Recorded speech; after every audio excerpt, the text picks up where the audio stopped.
Close your eyes. Feel the cool stone beneath your feet. Hear the distant echo of footsteps in endless corridors. Smell the old parchment and melting candle wax. You are no longer where you were. You have stepped through an invisible doorway into another world. Tonight, we enter the Academy of Shadows, an ancient castle school hidden from the ordinary world, a place where young minds learn forgotten arts, where staircases shift in the darkness, where portraits whisper secrets, and where, on this particular night, the students are settling into their beds, unaware of the magic stirring in the halls. This is not a story of adventure. This is a story of stillness, of quiet, of the peaceful moments between wakefulness and dreams, the moments when magic feels most real. Let the castle walls rise around you, let the torches flicker and fade, and let this story carry you gently into sleep. The autumn rain fell softly against the tall windows of the Academy of Shadows. Inside the ancient castle, warmth radiated from fireplaces carved into stone walls that had stood for 1,000 years. The great clock in the entrance hall chimed 10 times, its deep voice echoing through corridors lined with portraits whose painted eyes seemed to follow anyone who passed. In the Moonvale dormitory tower, 17-year-old Elena Thorne sat on her bed, her spell book open on her lap. The circular room was quiet now. Her roommates had already fallen asleep. Catherine's soft breathing came from the bed by the window, and Iris murmured something unintelligible in her dreams. The fire in the common hearth had burned down to glowing embers, casting dancing shadows on the stone walls. Elena should have been sleeping too. Tomorrow's examination in advanced enchantments would be difficult. Professor Aldrich never gave easy tests, but her mind was restless tonight. Something in the air felt different, electric, as if the castle itself were holding its breath. She closed her book and looked out the arched window. Beyond the glass, she could see the dark outline of the forbidden forest, its ancient trees swaying in the wind.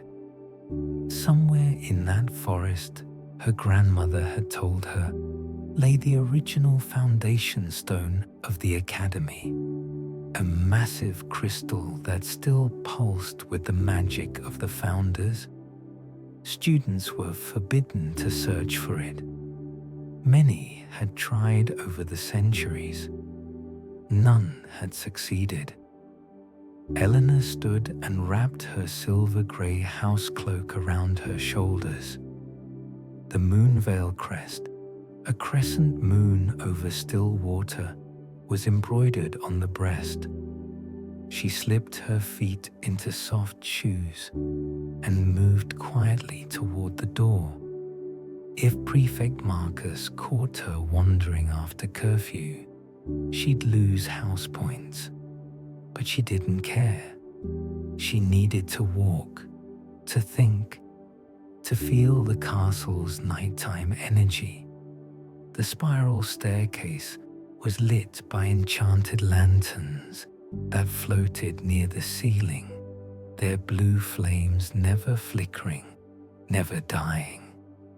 Elena descended carefully, her hand trailing along the cold stone wall. The Academy of Shadows had been built in layers over many centuries. The oldest parts, like this tower, dated back to an age when magic was wilder, less controlled. You could feel it in the stones. A thrumming, a pulse. She reached the main corridor and paused. Left led to the great library. Right led to the hall of portraits. Straight ahead, down a long passage lined with suits of armor, was the celestial observatory. She chose the library. She always chose the library. The double doors were carved oak, decorated with constellations inlaid in silver. They weren't locked. The library never locked. Knowledge should never be imprisoned, the Academy's founder had declared centuries ago. Elena pushed the doors open and slipped inside. The silence hit her first. Not an empty silence, but a full one. The silence of 10,000 books breathing on their shelves, of ancient knowledge resting, of spells sleeping in written form, waiting to be awakened. The library was vast, 5 stories tall, with the domed ceiling painted to show the night sky as it had appeared on the Academy's founding day. Wooden staircases spiraled upward, connecting balconies lined with endless shelves. In the center of the ground floor stood a massive table carved from a single piece of black wood, its surface covered in brass astrolabes and celestial maps. A single lamp burned on the table, and beneath it, head resting on an open book, was a boy. Elena recognized him immediately. Finn Ashwood, Shadowcrest House. 4th year. Like her. They'd shared several classes, but had never spoken much. Shadowcrest and Moonvale students often kept to themselves, a friendly rivalry that went back generations. She approached quietly. Finn was clearly asleep, his breath deep and even. Dark hair fell across his forehead. His right hand still held a quill, though the ink had long since dried. The book beneath his head was titled Theories of Dreamwalking, a comprehensive study. Elena smiled. So he'd fallen asleep while studying dreams. How perfectly ironic. She should have left, let him sleep. But instead, she pulled out a chair across from him and sat down. The lamp between them created a small circle of golden light in the vast darkness of the library. Beyond their little island of illumination, the shadows were deep and comfortable. For a long moment, she simply sat there, listening to the rain against the high windows and Finn's steady breathing. There was something peaceful about it, something that made her own restless energy settle. Then Finn stirred. His eyes opened slowly, confused. He lifted his head, leaving the book damp with a small puddle of drool. He blinked at Elena. You're real, he mumbled, still half asleep. Should I not be? Elena asked, amused. You're real, he mumbled, still half asleep. Should I not be? Elena asked, amused. Finn rubbed his eyes. I was dreaming. I thought... He trailed off, looking embarrassed. Never mind. What time is it? Past 10. You missed curfew. So did you. Fair point. They sat in silence for a moment. Then Finn gestured at the book. I'm trying to understand dream magic, how dreams connect to the deeper currents of magic. My theory is that when we sleep, we're actually closer to the source, the original magic that created everything. That's why prophetic dreams exist. Why some spells only work at night. Why? He stopped himself.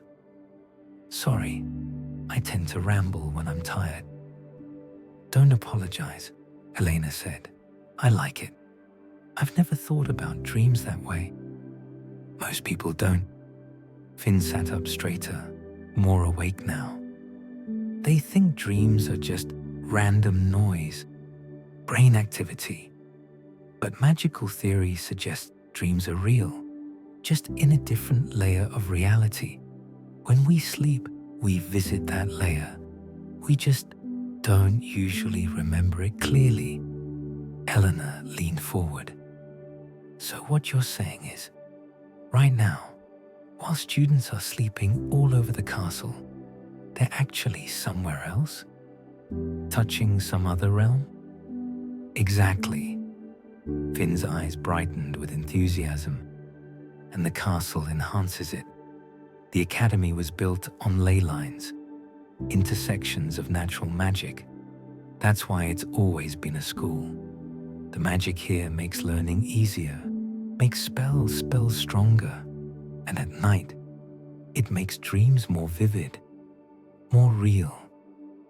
As if responding to his words, a distant sound echoed through the library, a soft chiming, like bells made of glass.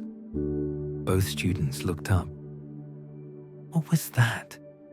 Elena whispered. I don't know. I've never heard that before. The chiming came again, clearer now. It seemed to come from above, from the higher levels of the library.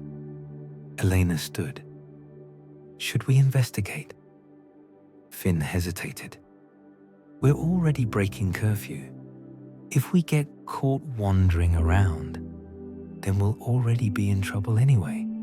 Might as well make it worthwhile. Finn grinned. Moonvale logic. All right, let's go. They climbed the spiral staircase together, moving quietly. The chiming grew louder as they ascended. Second floor, third floor, fourth. Finally, on the fifth and highest balcony, they found the source. A book was glowing. It sat on a shelf between two heavy volumes on elemental theory. The book itself was small, bound in deep blue leather that seemed to shimmer with inner light. The chiming sound pulsed from it in gentle waves.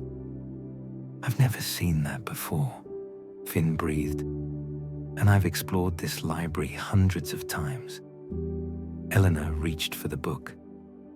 The moment her fingers touched it, the chiming stopped. The glow faded. It became just an ordinary book. She pulled it from the shelf and read the spine. The Sleeper's Grimoire. Open it, Finn urged. Elena opened the book to a random page. The text was written in silver ink that seemed to move slightly, as if alive. Magic is strongest in the spaces between waking and sleeping, between knowing and unknowing, between one breath and the next. To master the deeper arts, one must learn to exist in these between places, to be still, to listen, to wait. It's beautiful, Elena whispered. They sat down on the floor, backs against the bookshelf, and read together. The Sleeper's Grimoire was unlike any magical text they'd studied. It didn't teach spells or formulas. Instead, it taught awareness, meditation. It spoke of magic as a living thing that could be felt, not just commanded. Time passed strangely as they read. Minutes might have been hours. The rain outside intensified, then softened. The lamp far below continued to burn steadily. "Listen to this," Finn said, reading aloud. "In the Academy of Shadows, on the night of the Autumn Equinox, when rain falls and students dream, the castle remembers its purpose. The stones whisper their old songs. The portraits speak truth instead of riddles. And those who are awake, truly awake, may hear the Academy's heartbeat. Today is the Autumn Equinox," Elena realized. They fell silent, listening. At first, there was nothing, just rain, just the settling of old wood. But then, there, a rhythm, deep and slow, coming from below them, from the very foundation of the castle. Thump-thump, thump-thump. "The heartbeat," Finn whispered. "It's real." They sat there, two students in a vast library, listening to an ancient castle breathe, and slowly, other sounds joined it. From far away, they heard voices singing. The portraits, perhaps, no longer bound to repeat their painted memories. They heard footsteps that belonged to no living person. They heard whispers in languages older than words. The Academy of Shadows was alive. And tonight, it was showing itself to those who had stayed awake to witness. "We should tell someone," Elena said, though she made no move to stand. "Tell them what? That we broke curfew and heard things? They'd think we were mad." Finn closed.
you.